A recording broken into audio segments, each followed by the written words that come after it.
अस्सलाम वालेकुम, मैं हूँ इरम और आप देख रहे हैं मेरा यूट्यूब चैनल। नाज़रीन, इस्लामाबाद में एक हाई प्रोफाइल केस, सारा कत्ल केस जो हुआ है, अयाज़ अमीर साहब की बहू का कत्ल, ये एक इंतहाई अफसोसनाक वाक़या हुआ है।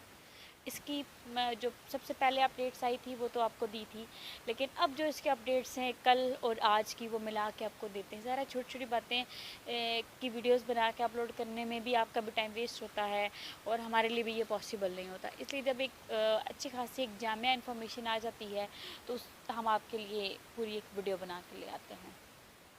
अच्छा, सबसे पहले तो वो जो बच्चा था, खैर बच्चा आप नहीं कह सकते, वो पूरा एक मर्द है, 37 ईयर ओल्ड का है वो, यानी कि अयाज़ अमीर साहब का जो बच्चा है उसको अयाज़ अमीर साहब ने खुद पुलिस को कॉल करके पकड़वाया कि जब उसने कत्ल के बाद फ़ौरन अपने वालिद को कॉल की तो उन्होंने एसपी को कॉल की।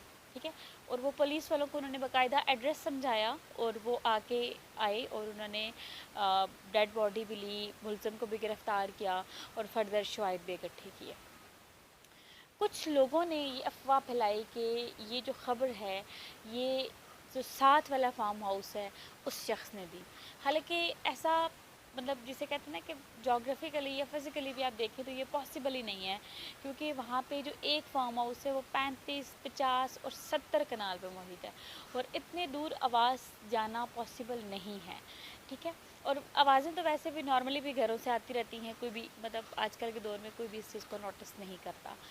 तो अयाज साहब की जो कॉल रिकॉर्ड चेक हुए, अयाज साहब को जो अरेस्ट किया तो उसके बाद यही उन्होंने देखा, पुलिस वालों ने देखा कि जो जब कॉल उनके बेटे ने की उनको, उसके बाद दूसरी कॉल उन्होंने एसपी को की और तीसरी कॉल उन्होंने अपनी एक्स वाइफ को की जो कि उसकी मदर हैं।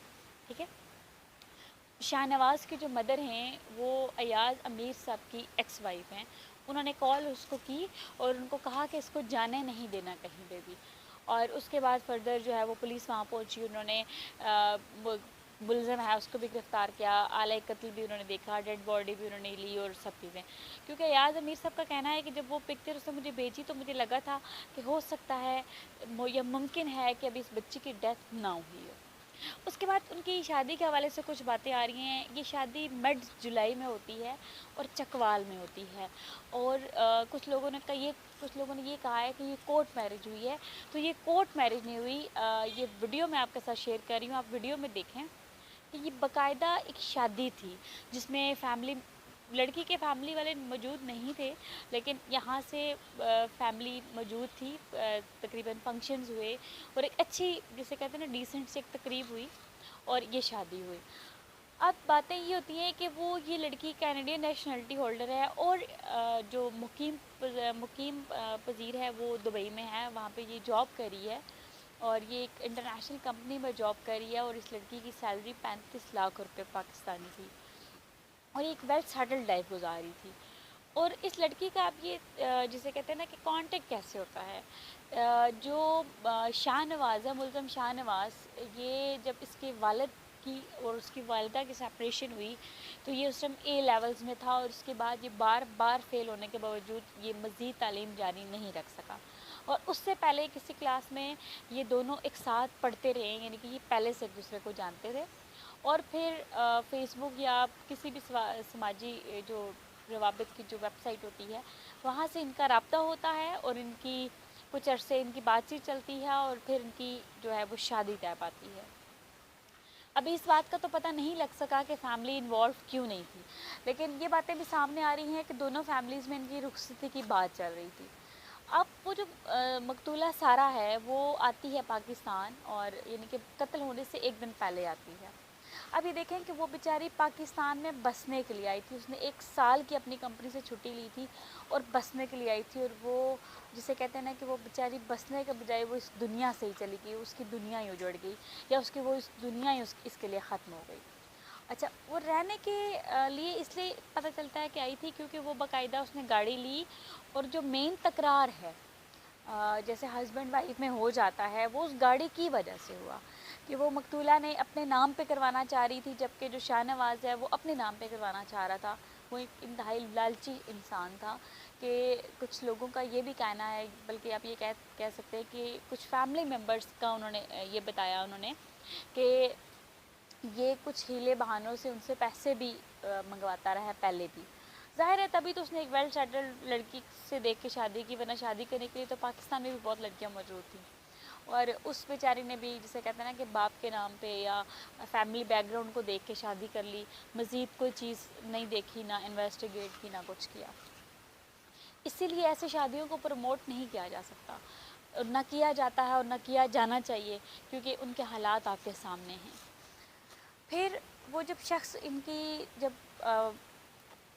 پرابلم آتی ہے گاڑی کی ڈاکومنٹیشن پہ کہ کس کے نام ہوگی، تو اس بات پہ لڑائی ہوتی ہے اور وہ اس کو ڈمپل مار کے اس کو قتل کر دیتا ہے. اور پولیس نے جب اس کو تفتیش میں لیا اور انہوں نے جب بیان لیے تو اس نے کہا کہ پہلے تو اس نے پہلا یہ بیان دیا کہ اس کا کسی کے ساتھ افیئر تھا، ٹھیک ہے، جس کی وجہ سے میں نے ایسا کیا. اور پھر اس کے بعد اس نے یہ کہا، یعنی مزید وہ بیان وقت کے ساتھ ساتھ وہ ایسے بیان بدل رہا ہے. پھر اس نے کہا کہ نہیں، اس افیئر جو تھا اس کے اوپر مجھے سارا نے مطمئن کر دیا تھا، اور جو ہے مجھے لگتا تھا کہ شاہ نواز کا کہنا ہے کہ مجھے لگتا تھا کہ جو سارا ہے یہ کسی غیر ملکی ایجنٹ ہے اور یہ مجھے قتل کرنا چاہتی ہے، اس لیے اس نے میرے اوپر حملہ کیا، میرا گلا دبایا، تو میں نے سیلف ڈیفینس میں اس کو مار دیا. اب بھائی آپ دیکھیں، ایاز میر صاحب کی اگر بات کی جائے تو ان کے اوپر پھر کوئی ایک جسے کہتے ہیں نا کہ ایک سوچ مانتی ہے، ایک ذہن مانتا ہے. رجیم چینج آپریشن کے اوپر انہوں نے بات کی، وہ قومی اسمبلی کے ممبر بھی رہے ہیں اور بھی کافی زیادہ ان کی چیزیں ہیں. بھائی شاہ نواز آپ کو کون جانتا ہے، یہ آپ کا کیا پے رول ہے کہ آپ کو کوئی قتل کرنے کے لیے ایک باہر کا ملک ایک لڑکی کو ہائر کرے گا کہ آپ جا کے اس کو پاکستان جائیں اور شادی کریں اور پھر قتل کر دیں. یہ ایک بالکل غیر جسے کہتے ہیں نا کہ من گڑت کہانیاں اور غیر اخلاقی اور غیر جسے کہتے ہیں نا کہ اس کا کوئی حقیقت سے کوئی تصور نہیں ہے. اس کے بعد جو ایز یوزول ہوتا ہے پاکستان میں کہ کرے کوئی اور بھگتے کوئی اور. ایاز امیر صاحب پہ ایف آئی آر درج کی جاتی ہے اور ان کو باقاعدہ گرفتار کیا جاتا ہے، ان کا فون لیا جاتا ہے، اور آج ان کا 1 دن کا جسمانی ریمانڈ بھی لیا جا چکا ہے. بھائی دیکھیں، جب کہ انہوں نے کہا ہے کہ جب یہ قتل ہوا ہے تو میں اسلام آباد سے دور چکوال میں 100 کلومیٹر واقع تھا. ایک بار دوسری بات، جس گھر میں قتل ہوا ہے وہ اپنی اس وائف کو پچھلے 25 سال پہلے چھوڑ چکے ہیں. یعنی کہ ظاہر جب آپ کی بیوی کے ساتھ سپریشن ہوتی ہے تو آنا جانا یا کسی قسم کا وہ نہیں ہوتا. تو یہ کیسے ایک ممکنہ بات ہے کہ ان کو بھی وہ کیا، لیکن یہ صرف اور صرف جسے کہتے ہیں نا کہ ایک سیاسی اختلاف کی وجہ سے یہ سب کیا گیا. تو یہی سب چیزیں جو اس کیس میں نیو تھی وہ سامنے آئیں، اور بہت سارے لوگ ایاز امیر صاحب کی بھی جسے کہتے ہیں نا کہ عزت اچھال رہے ہیں. حالانکہ یہ بہت غلط بات ہے کہ کبھی کوئی اگر کوئی والد جرم کرتا ہے تو اس کو بیٹے کو بھی اس میں گھسیٹا جاتا ہے، اور بیٹا کرتا ہے تو والد کو بھی گھسیٹا جاتا ہے. میں آپ لوگوں کو سب کو یہ کہنا چاہوں گی کہ اپنی اولادوں کے لیے دعا کریں کہ آپ کی جو اولادیں ہیں وہ کبھی آپ کے لیے آزمائش نہ بنیں، کیونکہ اولاد جب آزمائش بنتی ہے تو انسان کو ہر طرف سے پریشانی آتی ہے. وہ ایاز امیر سب کو دیکھ لیں کہ ان کو بیٹے کی پریشانی الگ، گھر کی پریشانی الگ، اور اب وہ اپنی پریشانی اور اپنی ساکھ میں بھی پڑ گئے ہیں. اجازت دیجیے.